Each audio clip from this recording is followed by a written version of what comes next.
In this tutorial, we will start learning Git from very scratch. After completing this tutorial, your all doubts about Git Basics will clear. So before we start learning Git, let's see what is Git. So Git is the most popular version control system. Now you might ask what I mean by version control system. Version control system means it helps us to keep record different versions of our project. Let me explain you with one real world example. Imagine you are working on an e-commerce application. Now after some time, you really messed up with your code and you can't identify errors and can't solve them. So you decide to start from scratch. Now what is the solution that this situation will not happen again? One solution is you can duplicate your project and give it name like version 1.0 and store it somewhere as backup. So if in future you messed up again, you can go back to that version 1.0 code.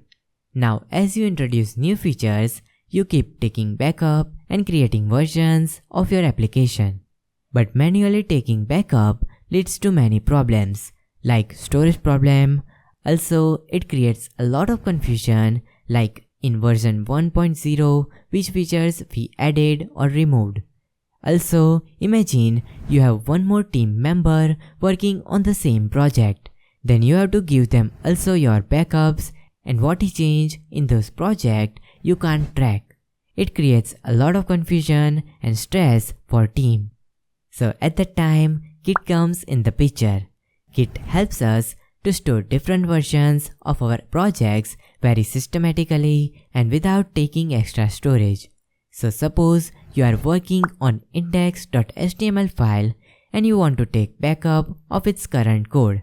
So you tell Git, save this file code in history. So Git takes snapshot of your code and simply store it in its storage. Now as your application grow, you take multiple screenshots and store them in Git storage. And when you want to see particular version, then Git show you history of your project and you can easily restore that code. Now you can say we understand Git track our project history and that's why we don't need to worry about manual backups. But how Git solve problems working in team? That is another issue. Let me quickly explain you that. So here, you and your team members individually working on the same project and you both use Git for tracking your project history. Now when you're done with your one task, then you can take your code snapshot in Git and upload that project on cloud service which allows us to upload Git projects. Now your team member can get your Git project or folder from this cloud service and start working on that. When he done with the work, then he can take snapshot and update that changes on cloud service. And can you guess which cloud service used most by developers? Right, it is GitHub. So Git and GitHub is different. Git is a version control system and GitHub is used for hosting Git projects on cloud. And also GitHub provides more features. So by using Git and GitHub, we can easily work in team without sending each other email back and front. Don't worry, we will understand this very deeply in upcoming section. In fact, we have whole section where I practically show you how developers works with each other. So to quick recap, Git is the most popular version control system. With Git, we can track our project history very effectively. So we don't need to worry about manual backup and recovery. Also, by Git, we can know when particular changes are done with date and time and also who did those changes. Also, Git makes collaborating with team members very easy and many more benefits which we will see in this course. So that's why almost all companies want developers who know Git very well. And that's why every developer needs to learn Git and GitHub. And here in this course, we are going to learn Git very deeply. I am very excited about this and hope you are too. So see you in the next lesson.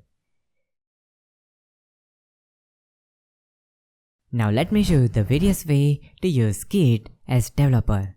So first way is you can use Git in command line, which means you open your terminal and start writing commands for accessing Git. This is one of the simple and easy way to use Git, and many developers prefer command line. Now if you don't like to use command line approach, then you can use our code editors for accessing the Git. For example, in VS Code, we by default get this source control panel, and using this panel, we can perform basic operations of Git. Now you might ask, what about we want to use more Git features? Don't worry about that, we have one VS Code extension called GitLens, which is the most popular and most used Git extension. And you can see that this extension is downloaded by almost 30 million users. So you can also use this extension. Now another way to use Git is by using graphical user interface or GUI. GUI means we can use application which is specially made for using Git. Nowadays, the most used and simple Git application is GitHub Desktop. GitHub Desktop application made Git so simple for the Git beginners by its super simple and easy to understand structure, but it has not all Git features. If you want to use another GUI tool which have more features than GitHub Desktop, then you can use GitKraken. This is also a popular tool for Git, but its user interface is little complex than GitHub Desktop application.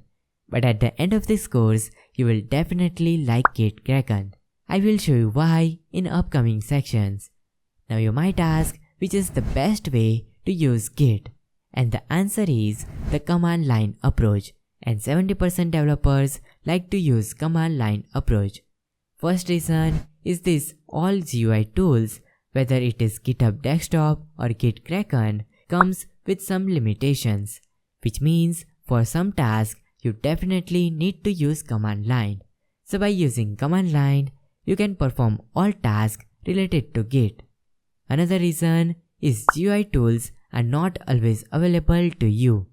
For example, sometimes servers don't allow to use GUI tools for Git for some reason. At that time, if you don't know Git commands, then you will get stuck in this situation. Most of the time, many developers like to use both GUI tools and command line, and I am also one of them. And that's what I will teach you in this course. So we will learn command line approach first, and then we will also see those concepts using GUI tools. So you will learn both ways. And at the end, you have to choose right tool for the task you are performing. Let me tell you one incident in my company where I worked as software engineer. So there was one guy who performed all Git tasks using command line, even complex tasks also. He thinks he looks cool to use command line for every task, but we all know we can perform that task much easier using GUI tools. So don't become like that guy. You have to think smart. By which way I can complete this task faster and without getting confused. So we will spend most of our time using command line because it is faster. But when I think using GUI tool is more beneficial, then I will show you also GUI tool way. Also, many beginner developers are very afraid of using command line, or I can say remembering the commands for Git. But don't worry, I will teach you everything in simple step-by-step and easy way than you think. So you will get the confidence to use Git like professional. Now in the next lesson, we will see how to install Git in our system.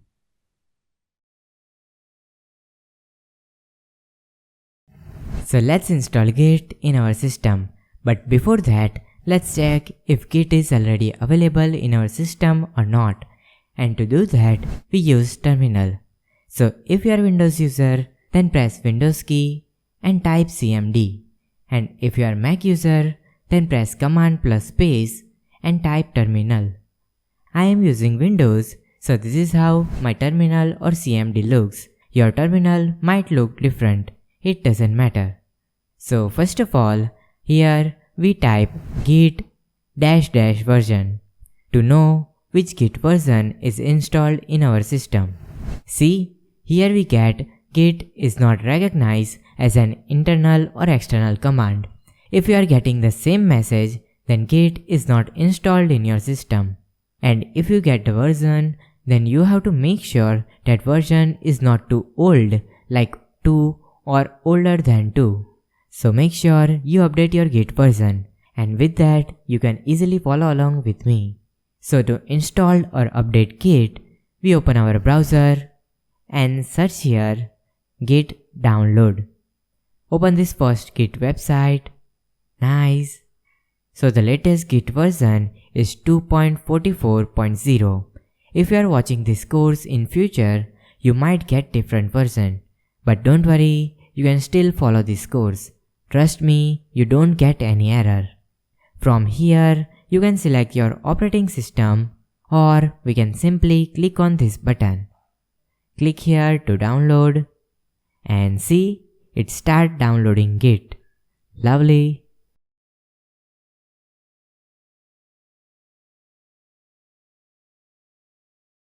Now let's open this setup. First, it will ask for permission, so allow it. Click on next. Here you can select installation path. So click on next, next, next. And from here, we can select our default code editor. I am going to use Visual Studio Code or VS Code because almost 90% developers use VS Code. And click on next, next, and click on next, next, click on next, click on next until you get install. And installation is started.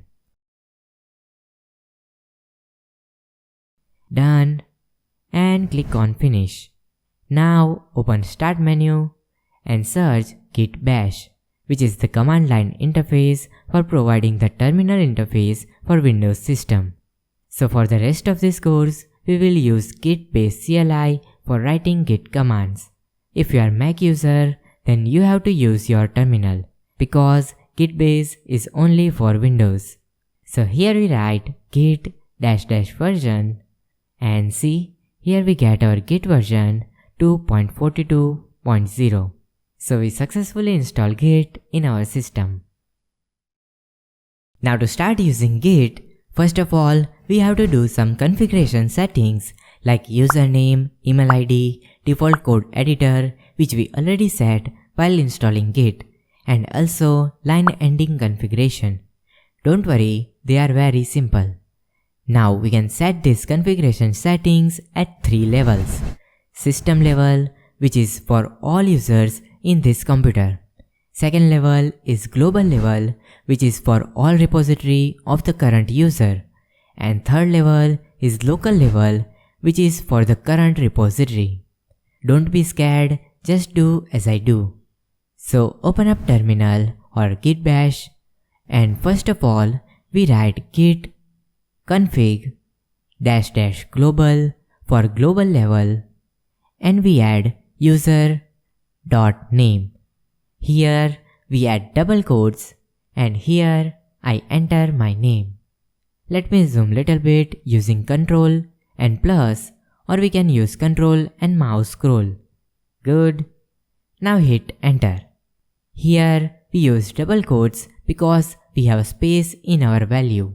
And also you have to write your correct name here. Whatever name you write here, you can see that name in repository history. Now let's add email in the same way. So press up arrow, that will return previous command, and here at the place of user.name, we write user.email. And here we don't have space in our value, so we can remove this double quotes, and simply I write here my email. Now let's add our default code editor. As I told you, in this course we are going to use VS Code. So if you don't have VS Code, then you can download it from code.visualstudio.com. Now back to our Git Bash, and we write git config -- global core.editor. Here we also add double quotes code, which is Visual Studio Code -- wait. Now you might ask why we add here -- wait. So this wait will tell our terminal to wait until we close the VS Code window. So here Git store all our configuration settings in the text file, and to view or edit that file we write git config -- global -e and hit enter.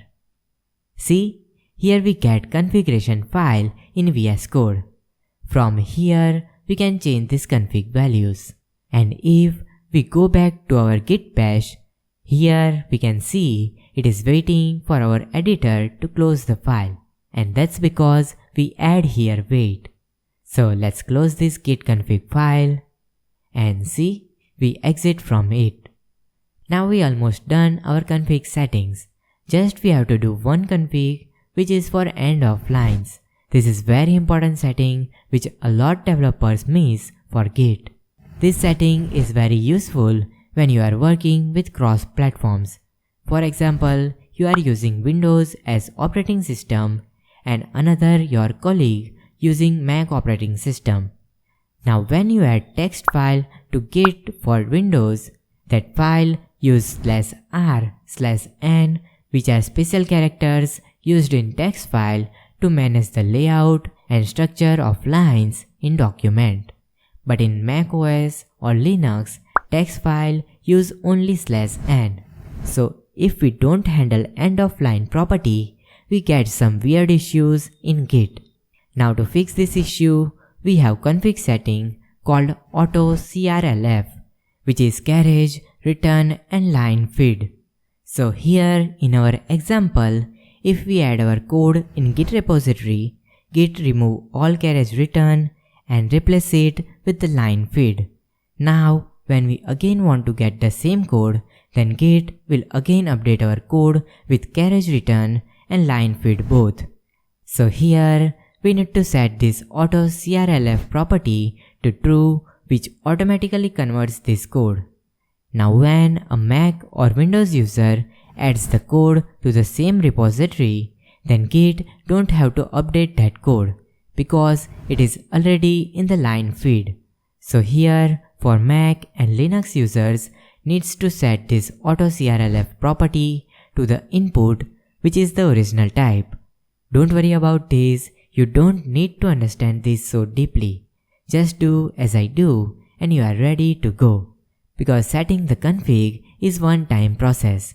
So in our Git Bash, we write git config -- global core.autocrlf to true. If you are Mac user or Linux user, then here at the place of true, you have to add input and hit enter. So here our configuration is done. Now we can start learning Git. Now currently our Git Bash look like this. Let's make our Git Bash look cool. It's fun. If you are using simple terminal in Windows, then I suggest to open Git Bash. So right click on the Git Bash, and here at the bottom we get options. Here we can select colors or we can select theme. Here we get many themes. So these are very decent themes. I personally like Dracula theme. See, this looks nice. After that, we can change transparency and cursor, and we can select blinking cursor. Now let's go for text. Here we can select fonts. You can try to change these fonts. I am happy with the current font, so I cancel it. And also, I smooth the fonts to full and apply and save the settings. And see, our Git Bash look like this. If you want to try any other theme or any other fonts, then you can do that as well. I am happy with the settings. So now, let's start learning Git.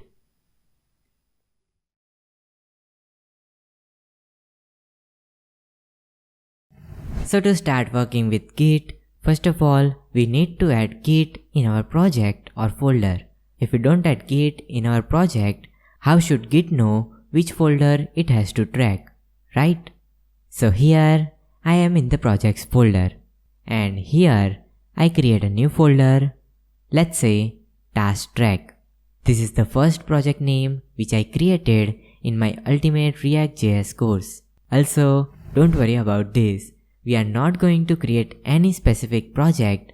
Here our main focus is to master Git. Now we need to open this folder path in our terminal or Git Bash. So if you are a Windows user, then right click here and you get the option for open Git Bash here. See, we open our folder in the Git Bash. And if you are Mac user, then right click on your folder and you will get the option open new terminal at the folder. Now let's initialize Git in our folder. So here we simply write git init and hit enter. See, here we get message initialized empty Git repository with our folder path. And also we can see here we get master, which simply means our folder is ready for Git. Now if in our task track directory means folder, we get another directory called .git. If you don't get that folder here, go to the view option and check here hidden files. By default, this directory is hidden because we don't need to touch that. But let me show you what is inside this folder. Basically, .git folder stores information about our project history. See, here we get a bunch of folders like hooks, info, objects, references, and some other files. If you are using Git, you don't need to worry about all these files. These files are implementation details about Git, how Git store information. So don't worry about that, it's not our business. Our goal is to use Git and make our life easier. And that's why by default .git directory is hidden. If you do something in this directory or delete this whole Git directory, you will lose your project history. In my company, one of my friend removed this Git folder from his project and then he tried to use all Git commands, but they don't work because .git folder is not available. Let me show you that. So here in our Git Bash, we are getting master in parentheses, which means Git is tracking this folder. Now for removing Git directory, we can write rm for remove, -r for recursively, f for force, and we write .git and hit enter. See, Git is removed from this directory. So that's why .git folder is important. Now let's initialize Git in our project again. And for that, which command we use? Right, we use git init. See, again we make our folder as Git repository. Git repository basically means Git is tracking this project history. Simple as that. Now in the next lesson, we will understand deeply how Git works.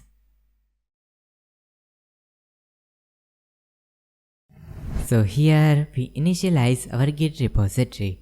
Now let's see what are the pretty common day-to-day steps which developers do with Git. We will understand this with one real-life example. So imagine you are writing one storybook like Harry Potter. Now here you don't want to directly write anything in your storybook. So you work or write in another file. Now suppose you write the first chapter. First, you check it is correct or not. If it is not correct, then you do changes or update that file. And if it is correct, only then you will take screenshot of that file and add it in your storybook, right? So this is the workflow of Git also. Let me explain you. So here in our Git repository, which is our storybook in example. Now we don't want to directly add our code because whatever we add in our Git repository, Git will store it in history. So we start working locally, which is our task track folder. Now suppose we create one file in that folder and we need to save it as history as our writing file. Now at that time, remember, we verify it is okay or not before we save our story. Here we also do the same. We check is it okay or not. Does we want to add or remove anything? This verification area is called as staging area. Now you might ask why we need this staging area. So without this staging area, whatever do in our local code, all code will store directly in our repository, and we can't get chance to see what we change or what we remove in compared to previous code. So that's why staging area is needed. Now after we add our code to the staging area, if we satisfy, only then we will take screenshot of our code and store it in our Git repository. Now you might ask, how can we add our local code to staging area, or how can we add our staging area code to the Git history? And the answer is very simple, using Git commands. So suppose here we add one more file called index.js. We want to add this file in the staging area.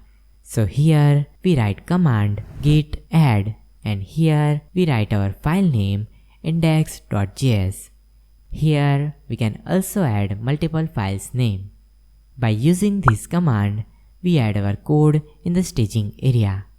One thing I want to make clear is, staging area is not any folder. Staging area is just a temporary memory which Git gives us.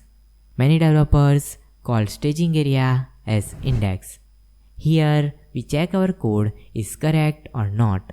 If it is not correct, then we can update it or make it correct, because we don't want to store code in history which has errors.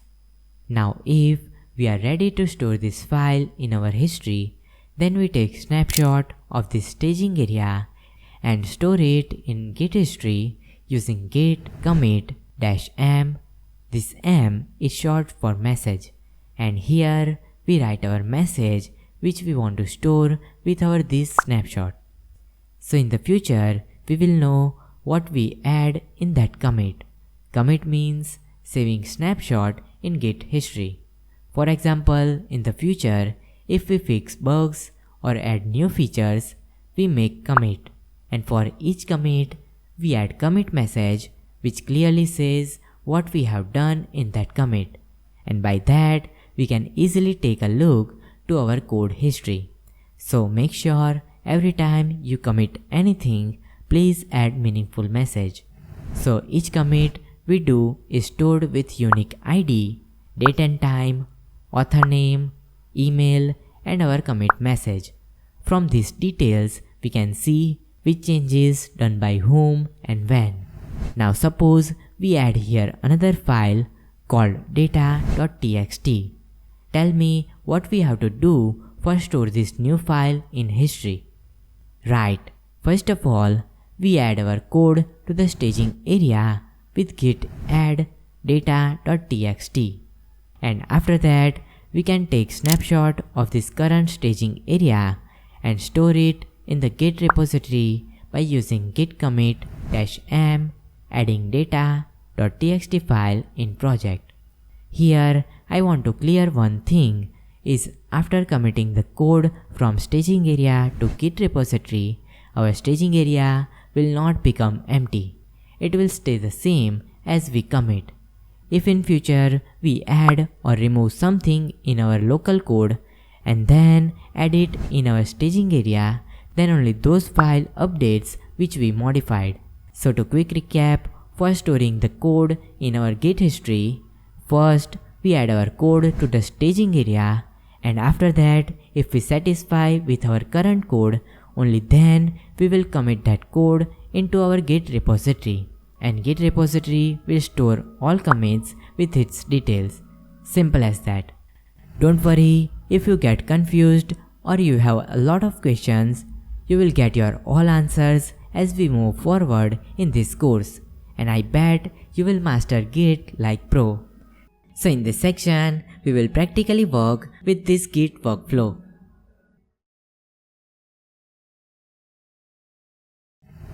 Now let me show you practically how can we add files to the staging area. But first of all, we need to add a file in our local code. So I open up task track folder in the VS Code, and first of all, here I create a new file called chapter1.txt, and here we write hello. I am creating here txt file, but you can create any file. Save this file. Now we want to add this file to the staging area. So in our Git Bash, let me check the current status. And if you want to clear the previous commands, then we can write here clear. It will clear all our previous commands. Let's check status with git status. See, here we get on branch master, no commits yet. And we get one untracked file which is chapter1.txt. And it is also giving us suggestion with command git add file name. So we can write here git add, and here we can write chapter1.txt. If we want to add other files, then we can add it here with space, chapter2.txt, etc. We can also use here star.txt, which means add all files with txt extension. Also, we can use here git add period, which means add all files. Usually, many developers use this way. So we can use any of these commands. Here I use git add chapter1.txt. Now here we don't see anything. But how can we check this file is added or not in the staging area? Can you tell me? We just use it. Right, we can use git status. See, here we get message changes to be committed. And that's it. We add our file in the staging area. Now suppose we change something in our file. So here I add world in the second line and save this file. Now let's check the status again.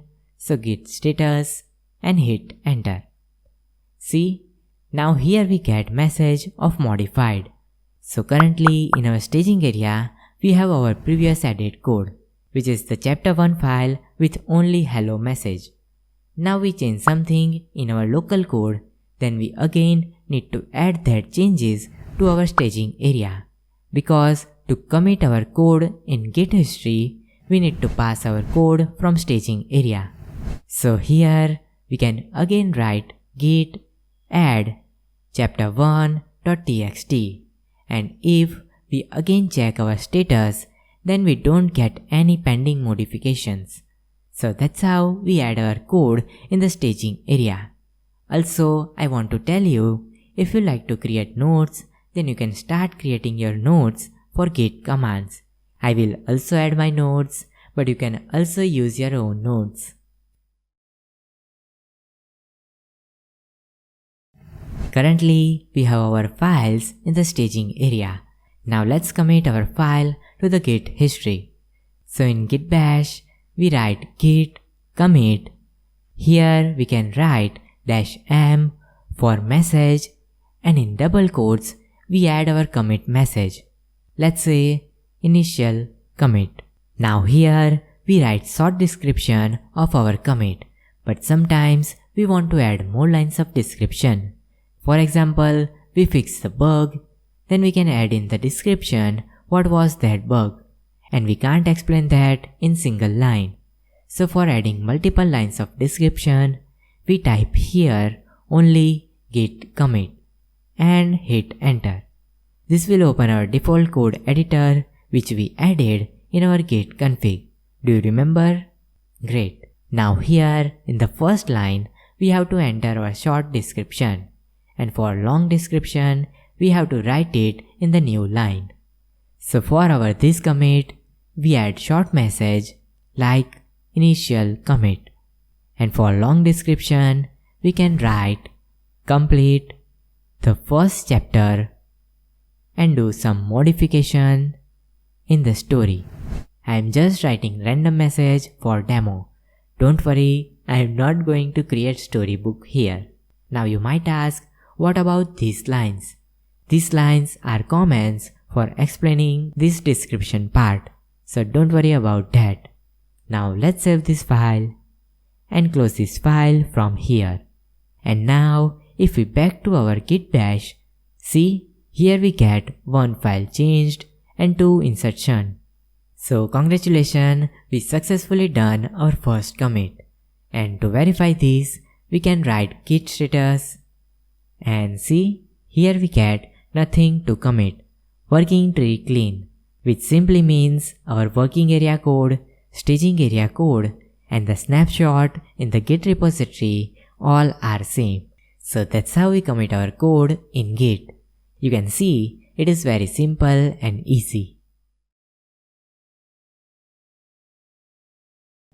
Now, a lot of developers do one mistake while using Git. If they change something in the working area, they immediately state that change to the staging area, which is good. But they also commit all those small changes to the Git repository, which is wrong.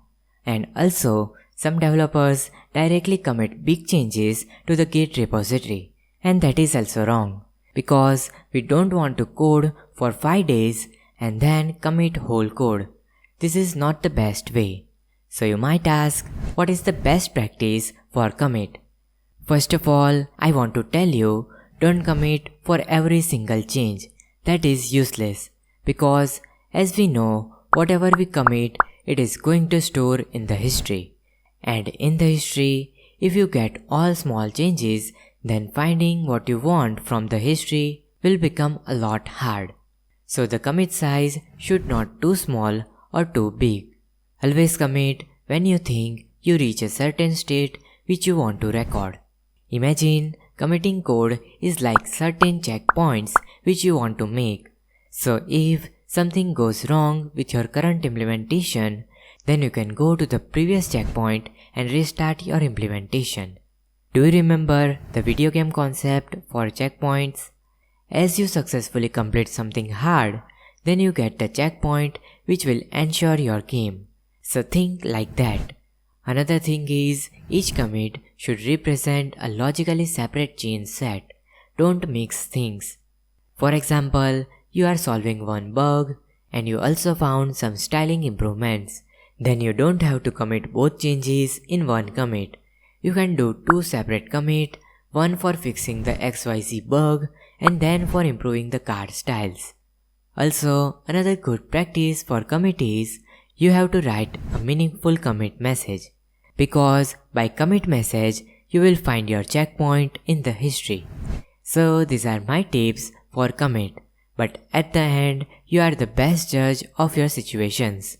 Don't think about you will not make any mistakes. All of us will make some mistakes, but we can learn from our mistakes, right? So try to remember these tips. It will help you in your Git journey.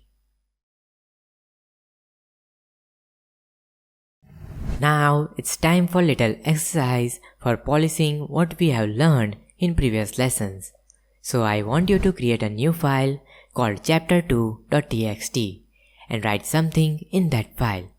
After adding text, you have to commit that file to the Git repository.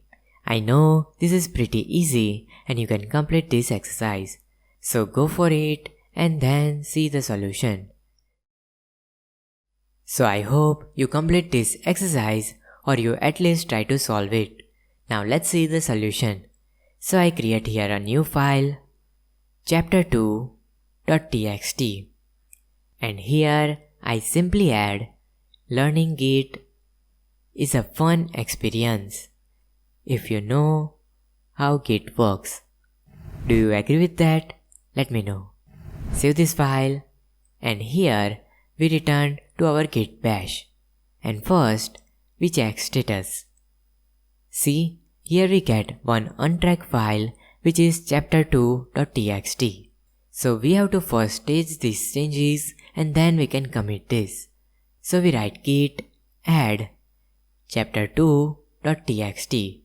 Here, if you don't want to write the complete file name, then by writing half name, you can press tab key and it will return untracked or modified file names. So that's a little trick. After that, we simply git commit -m complete the chapter 2 and hit enter.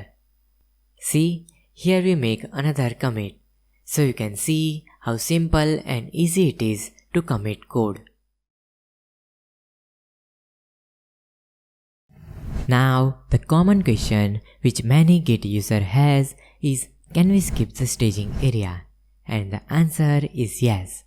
Not really skipping the staging area, but as we know, for committing the code, we have to use these two commands. But in Git, we have another command which is the combination of these two commands. But that is not the good practice. Do that only when you are 100% sure that you don't need to review your code, because that is the purpose of staging area. Remember our storybook example? So let me show you how can we skip the staging area. First of all, let me change something in chapter 1 file. Let's start chapter 1. Save the changes and back to Git Bash. Let's check status. See, we get one modified file. Now to commit these changes, as we know, we have to write two commands. First, we have to stage the file and then we add commit. But here, we can directly write git commit -a, which is for all modified changes, and then -m for message. Or we can simply do that together by -am. And after that, we can write our commit message, beginning of chapter 1, and hit enter. See, it is successfully committed to the Git. Let's verify that with Git status. See, we get nothing to commit. So this command will also add our all modifications in the staging area and also commit that code into Git repository. But as I told you, only use this command if you are 100% sure. 99% time, we first stage our code and then we will commit it to the Git.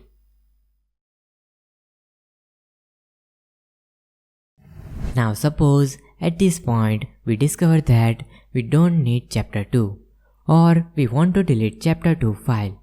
So from VS Code, I delete this file. Good. Now let's check our status. So git status. See, here we can see we get deleted chapter 2 file because we delete our file from the working directory, but still that file is available in the staging area. Let me show you. So here we write git ls-files. This command will return all files which are available in the staging area. See, we get chapter 1 and chapter 2. Now as I told you, every time we do some changes, we have to add that changes in the staging area with add command.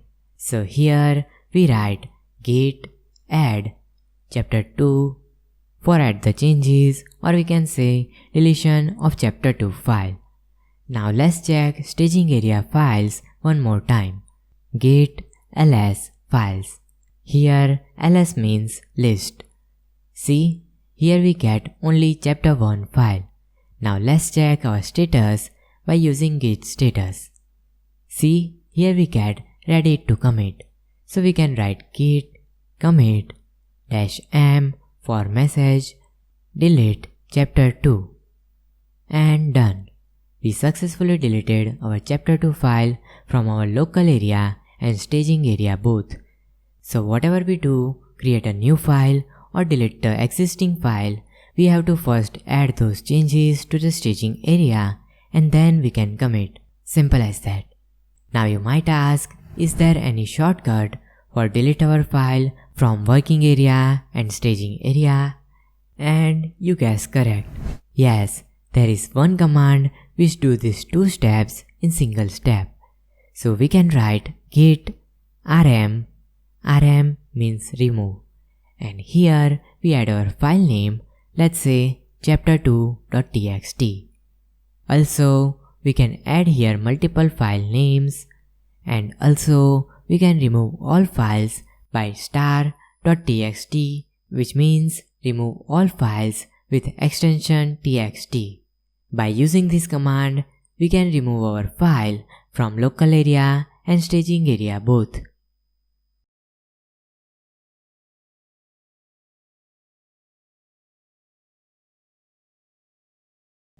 Now sometimes in our project, we have one folder or file which we just created for our use. We don't want to put that in the Git repository.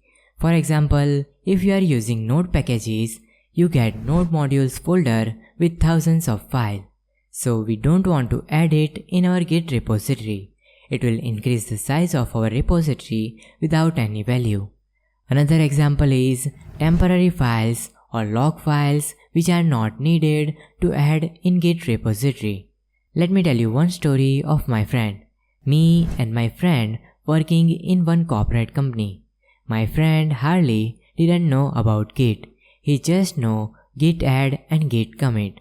One day he committed his personal password file with the code.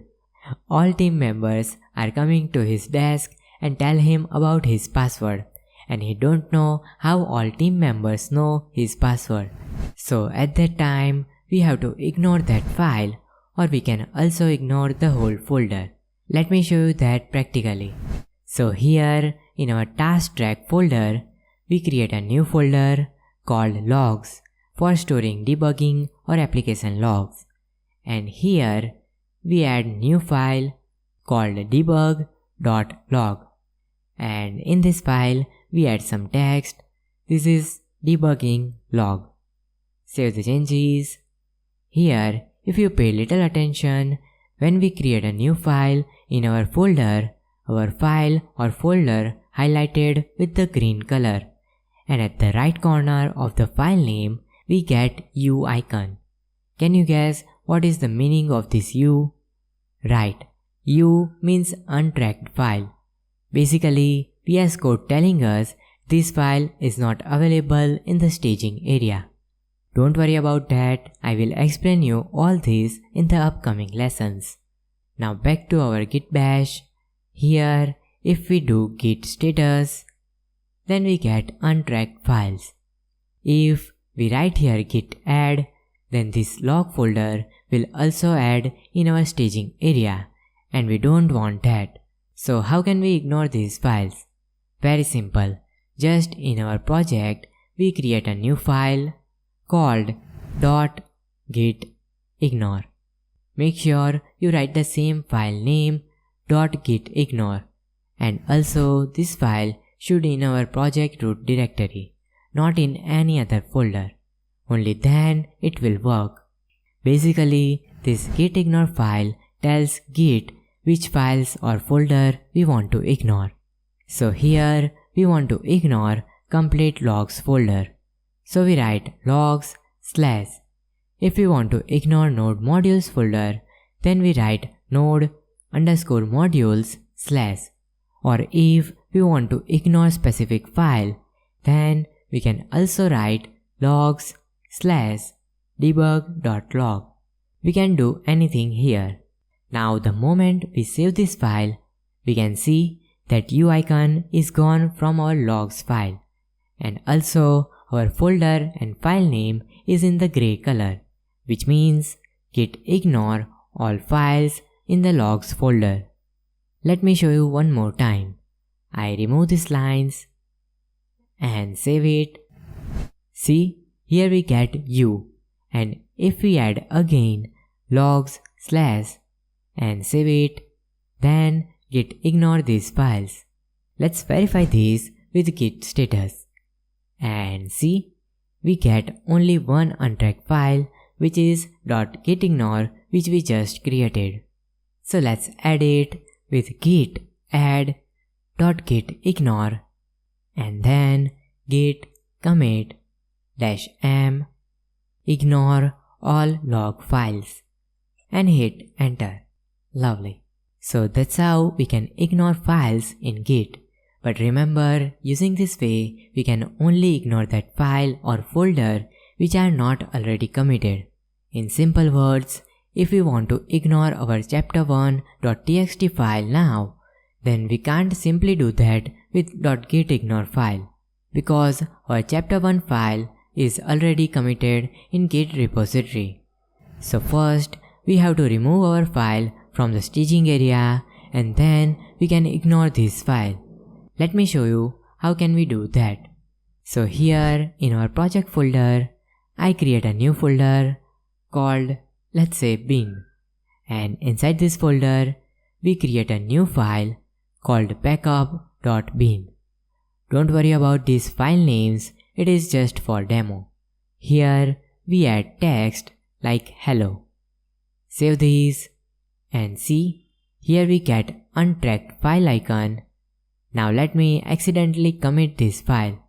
So in our git bash, I write git add period, which means all files, and then git commit -m testing backup.bin file, and we commit it. Now our file is already committed, so let's try to ignore this file. Let me show you which files are in the staging area by git ls files. See, here we can see backup.bin file is already here. So how can we remove this file from staging area?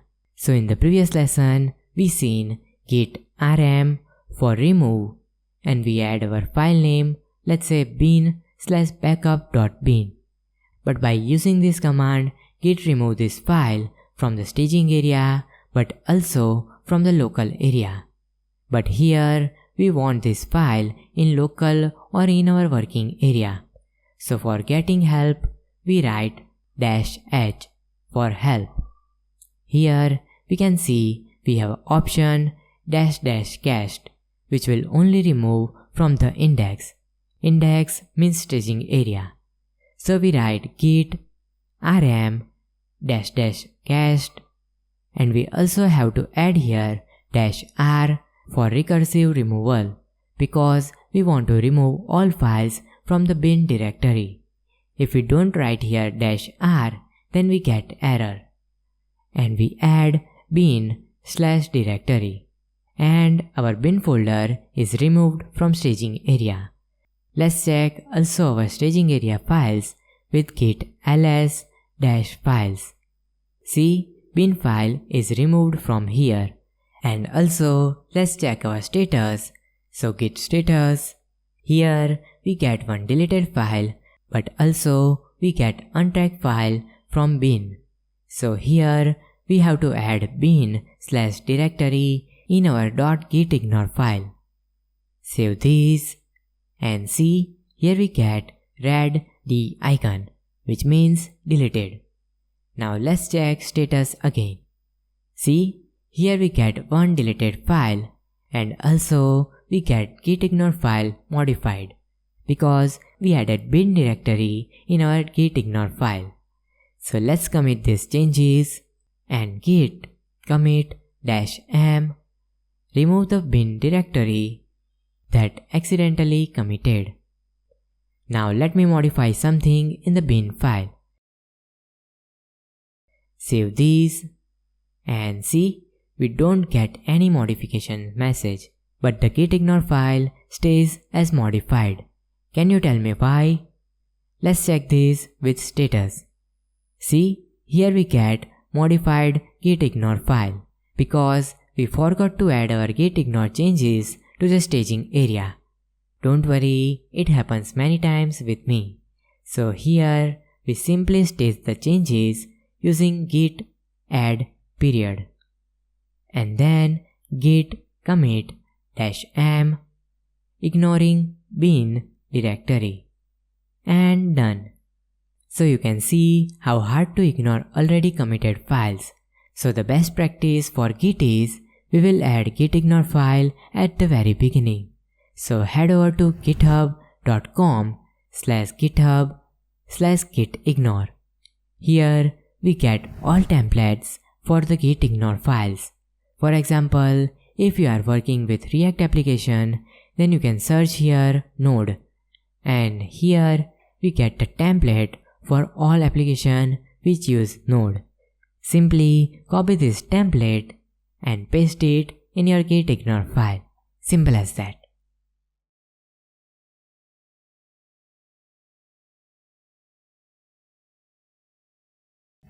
Now let me ask you one question. How can we see the changes which we make using Git? You might say we can use git status command, and you are correct. But this command will only return the file name. What if we want to see what we change inside our file? Let me show you. So in our chapter 1 file, I remove these 3 lines and add here. This is the starting of our story. Save this file and we get here M for modification. Now let me show you how we can use another git command, which is git diff for differentiate. See, this is looking very complex to see the exact changes in the terminal. And if you are seeing this first time, then you can broke your screen. But let me try to explain you. So here we can see git differentiate between A/chapter1 file and B/chapter1 file, which means it is comparing same file with a different version. After that, we have index and some metadata which is really don't matter for us. After that, we get these 2 lines. So changes in the first file indicate with the minus and changes in the second file indicate with plus. Don't worry about this. Basically it is showing we remove these 3 red lines and add this 1 green line. Simple as that. Now as I told you, watching the changes in the terminal is not very easy. Let me explain you how can we use our code editor to watch these changes. First of all, we have to tell Git we want to use VS Code as the diff tool. Diff tools means differentiate tool. So we write git config --global. We are setting it as global so we don't have to configure it for each project.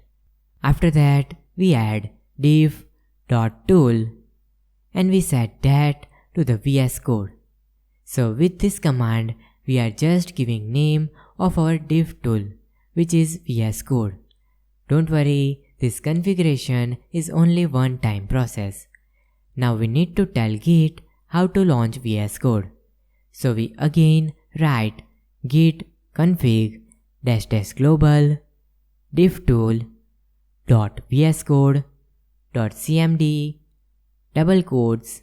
Now in my machine, I add code as a VS Code path so I can run it from any directory. If you don't add it to your path, don't worry, I will show you in just a minute. Here we add --wait, which will tell our terminal to wait. And after that we use --diff, which is for differentiate or comparing file. And then we have 2 more arguments, which is $local with all capital letter space $remote. These are the placeholders for the old copy and new copy of our file.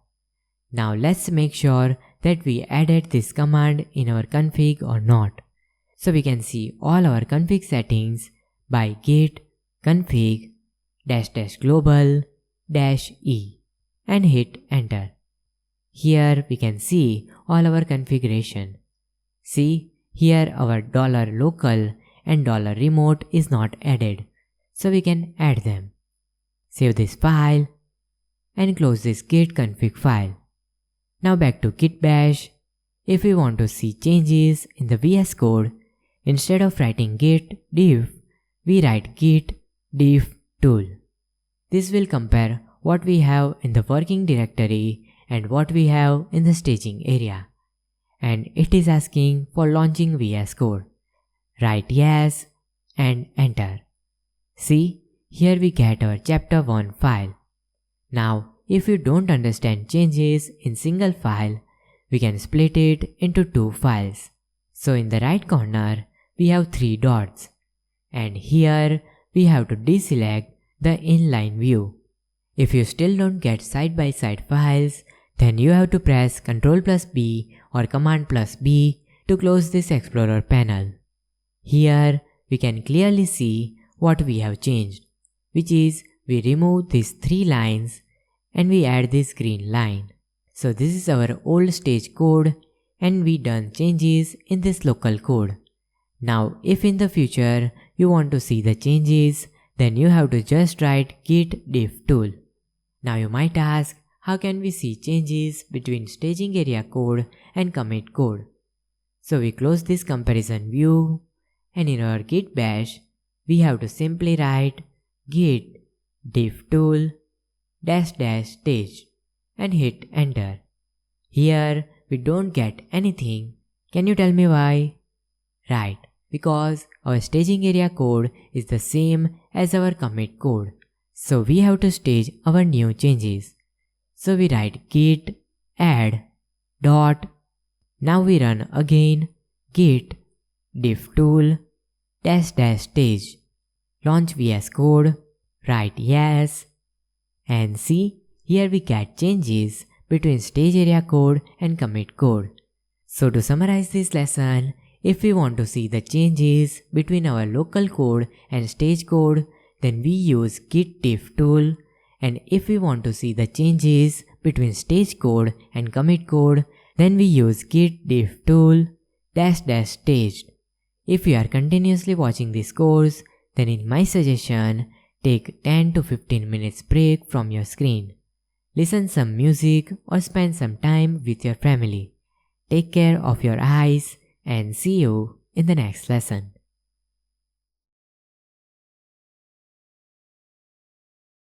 Now currently, if we want to see the current status, then we write git status.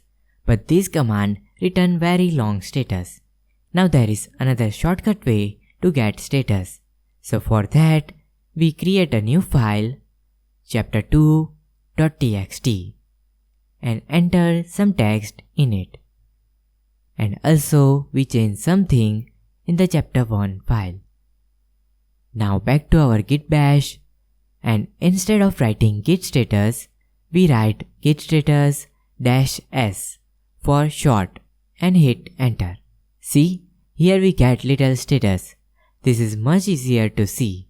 Now here we get 2 columns, left column and right column. This left column represents the staging area and the second column represents our working directory or local area. Now currently we modified our chapter1 file in the staging area and also in the working area. That's why we get here both M for modified. Let me explain you in simple way. Our chapter1 file in the staging area is different from what we have chapter1 file in our commit. That's why we get here first M. And our current working area file is also modified from what we have in our staging area. And that's why we have here M also. Let me show you that practically. So here we write git add chapter1.txt, and if we again write here git status -s, see, here we don't get M from the right column, which means our working code is the same as staged code. And if we commit file 1, then this M will also remove from here. Now you might ask why we get here double question mark. Because we create a new file. That's why we get here both question mark. Let's add chapter2 file in the staging area. So git add chapter2.txt. And then we get status again. See, here we get A, which means added. So that's how we can quickly see the status. If you like to see whole status, then you can use git status. And if you like this approach, then you can use this shortcut. Choice is yours, it's totally up to you.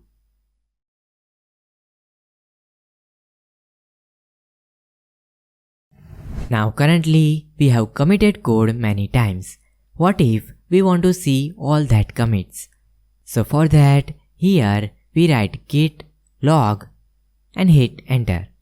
So here we get all commits in order of latest to the earlier. At the very beginning, we get our last commit. Each commit has its unique ID that's auto-generated by Git. So when we want to access that commit or we want to see what is inside that commit, then by using this unique ID, we can access that specific commit. Now next, we get head point to master. You might ask, what is head point to master? Don't worry about that, I will explain you about this in the upcoming sections. For now, just know this, in Git, master is a default branch name.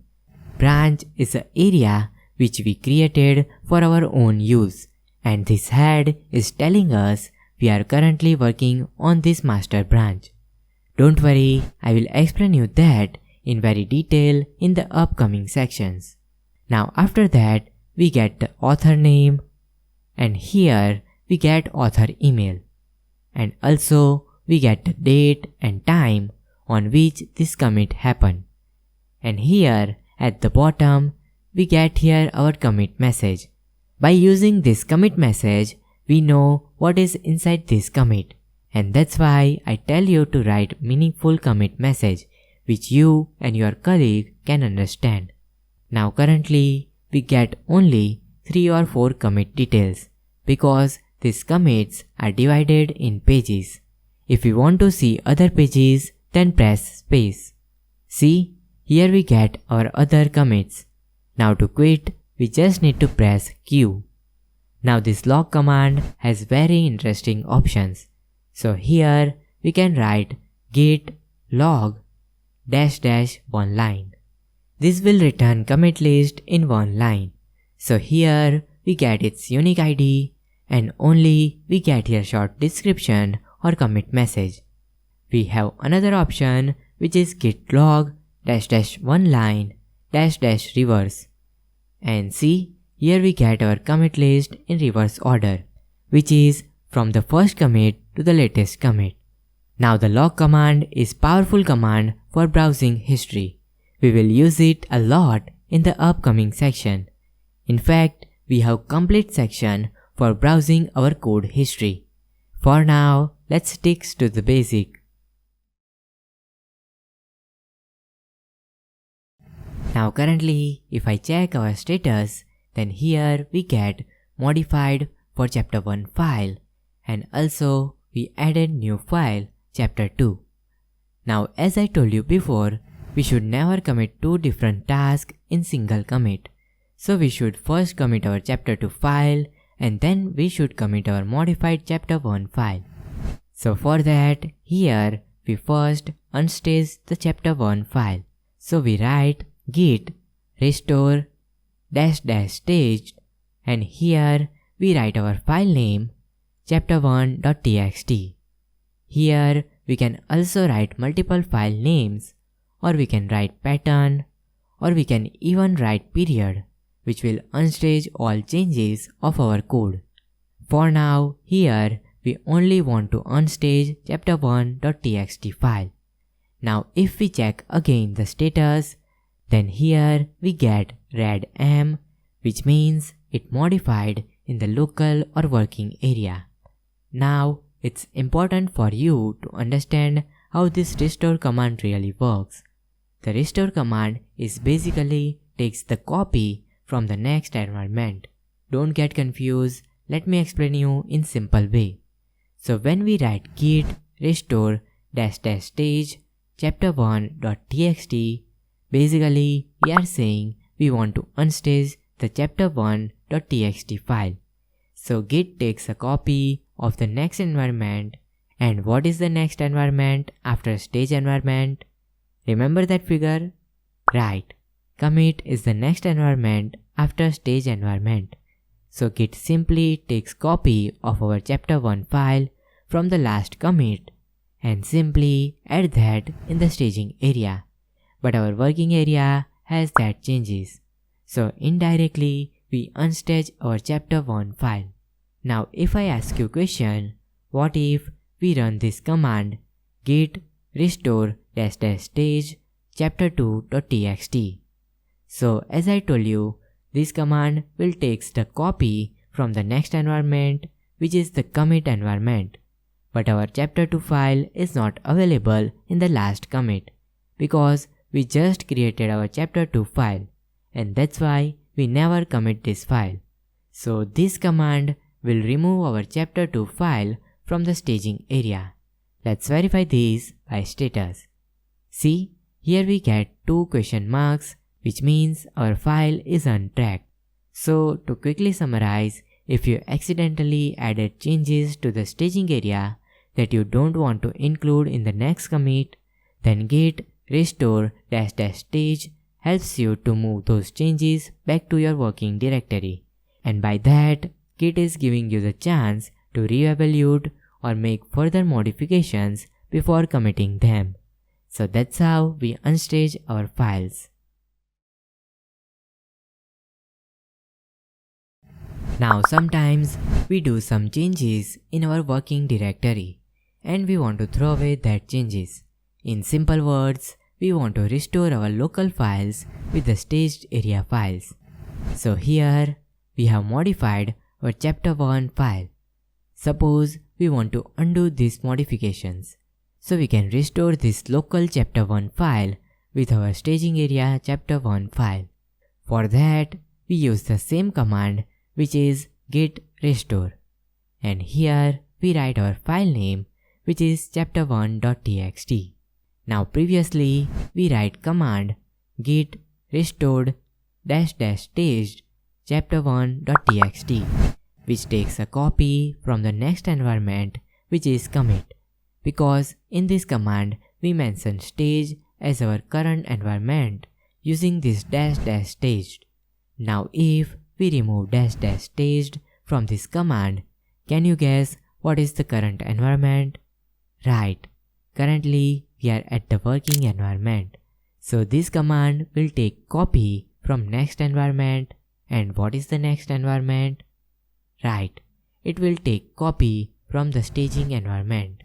We can also write this command like this: git restore multiple files, and also we can restore all files with period.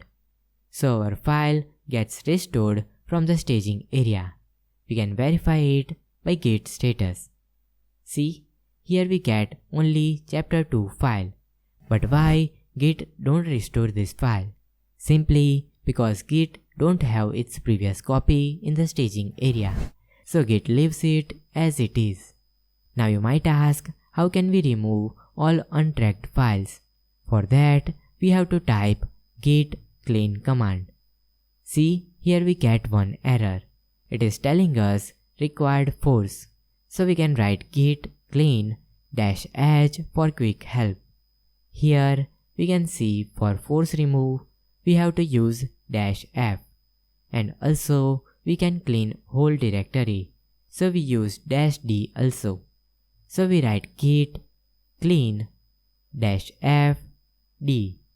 Make sure by this command all unstaged files removed from our working area, and we can't restore those files. So make sure which files you are cleaning. Now let's verify status. See, here we don't get anything, which means our all files get restored.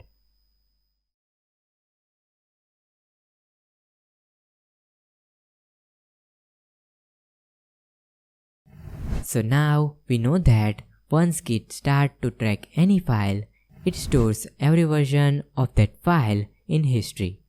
So if by mistake we messed up with our file and also commit it, then we can restore our file from the Git history.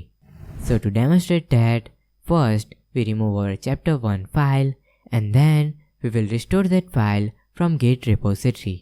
So do you remember which command we use for removing file from working directory and also from the staging area?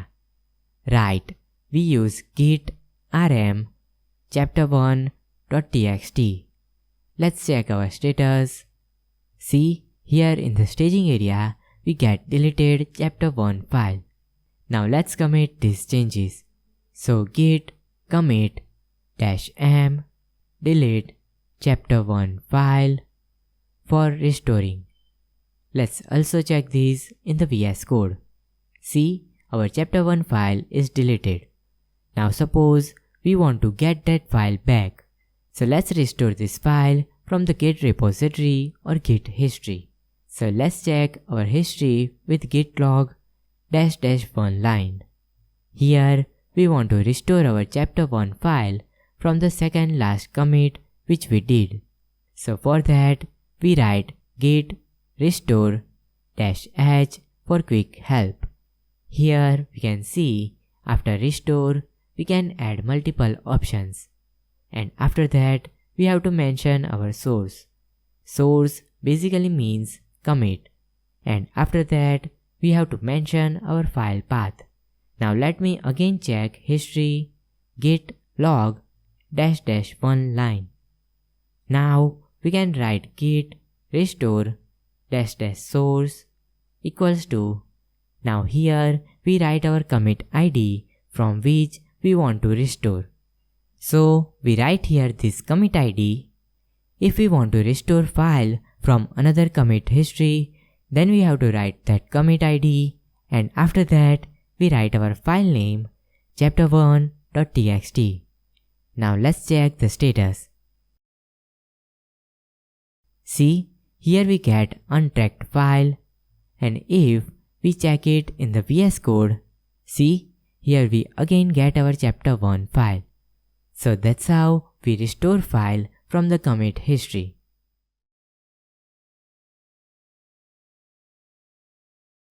So till now in this section, we perform each task with the command line, and I hope it clears your doubts about basic Git operations. Now in our VS Code, we can also perform some basic operations for Git. So here we go to the source control panel, and here we get this type of interface. In this changes list, we get the list of changes. Here we get the same results which we get from git status command. So here we have one change which is in this chapter 1 file. If we click on this file, see, here we can compare our current code with the previous code. Also, we can see here this file is a new untracked file. Now to stage this file, we can do that very easily. Just we need to click on this plus button. See, here we get stage changes. We can also unstage this file very easily. Just we click on this minus button. Now we have local changes in our working directory. So let's stage these changes. Now you might ask, can we commit from VS Code? And the answer is yes. So here we write our commit message. Let's say add again chapter 1 file from VS Code. Now let's click on this commit, and we successfully commit this code. Now let me show you something really cool. Let's go to the Explorer panel, and from this bottom, here we get timeline. Let me zoom in little bit. See, here we get the history of our current open file. Here we get all changes we have made in our code. If we want to see history of Git, then we use here this filter option. Simply remove check from the local history, and here we get history of this currently open file which is chapter 1. We can view it by clicking on it. So that's how we can use our VS Code for simple operations. Now you might ask, why don't I show you this way of doing basic operations? Why I teach command line? Just imagine if I directly show you this lesson without explaining all previous commands, then you will definitely confused a lot, and you will never understand the basic of Git. So that's why I first teach you the command line. And now you definitely know what you are doing in your source control panel. Now let me show you the graphical user interface of using Git, which is GitHub Desktop. This is one of the best and beginner-friendly GUI tool for using Git. Another popular tool is GitKraken, but it is little complex for beginners. So in this course, we will learn GitHub Desktop, which is beginners friendly. And also I will show you GitKraken, which is my recommendation. So head over to desktop.github.com and download the GitHub desktop application and install it. So here how it looks when we first time open this application. It is asking to log in with GitHub account, or if you don't have GitHub account, then you can create a new account for free. I already have GitHub account, so I quickly log in with that. Here it is asking for my name and email. Make sure you double check these details. See, here I can change my email also and confirm. Now here we can create a new Git repository, and also we can open Git repository, and we can also clone existing repository. For now, don't worry about cloning. We will see that in the upcoming section. So here we open Git repository, we go to the project folder and select our task track project. See, here we get this type of interface. If we change something in our file, let's add some text. I am writing this chapter 1 for introduction and save the changes. Now if we change anything in our file, in our GitHub desktop application, here we get those changes. From this setting icon, we can select split type. Now here's the one thing about this application. This application will directly commit our code. If we don't want to commit this file, then we can uncheck this file from this list. This list is like staging area, okay? Now let's see how to commit our code to Git. So here we write our short description. You can see by default it is showing commit message suggestion. So we can write update chapter 1 for testing GitHub desktop. And if we want to write long description, then we can also write it here. And after that, for commit, we simply click on this commit to our branch, which is master. And it's done. We successfully commit our code. Now we can also see the history of our commits from this tab. Here we get the list of all our commits. By selecting each commit, we can see its file content. So you can see GitHub desktop application makes Git so simple. If you like to use command line or VS Code, or you like GitHub desktop, all are fine. But as you see, with command line, we can control more on Git. And we can do variety of tasks by Git commands. So honestly, I like to use Git commands and VS Code. But the choice is yours. You can choose tool in which you feel confident. It's totally up to you.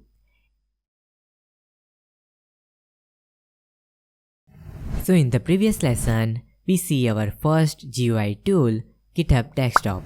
We have another tool which is GitKraken, which is little complex, but once you understand and familiar with Git, then you will use this tool more. Also, GitKraken has more features than GitHub desktop application. I personally like to use GitKraken, and you will see the reason in upcoming sections. So let's also install GitKraken in our system. Head over to GitKraken.com, and here we get the download button. Simply click on that and it will start download. After completing the download, we open a setup and we can easily install GitKraken. Now when we open GitKraken for the first time, here we get let's open a repository option and we can sign in using GitHub. For now, let's open a repository. See, it automatically fetches the details of my Git account because I just logged in the previous GitHub desktop lesson. So I confirm this. Here we get this type of interface. We can open the repository, or we can clone repository from internet, or we can create a new repository. Currently, we want to open repository from local. So we go to the open repository and open our current project. See, this is how our repository looks. This is little bit complex for beginners because this is so much cluttered. I feel the same when I use GitKraken for the first time. But trust me, as we become familiar with Git, this all makes super easy. So here is the all commits, and we can see more details about that commit by selecting them, and at the right side we get the details. See, here we get commit ID, commit message. After that we get details about author who commit this, date and time, and below that we get the list of files which we delete, add or modified. Basically, we get changes which we done in this commit. Here we can sort these files, and also we can see the files in tree folder structure. And when we click on that file, see, here we get the file, and we can see this file in the split mode using this icon. So this is the end of Git Basic tutorial, and what you have seen is the first two sections of my ultimate Git and GitHub course. In the complete course, we have 6 sections and one bonus section for learning Git and GitHub concepts in details.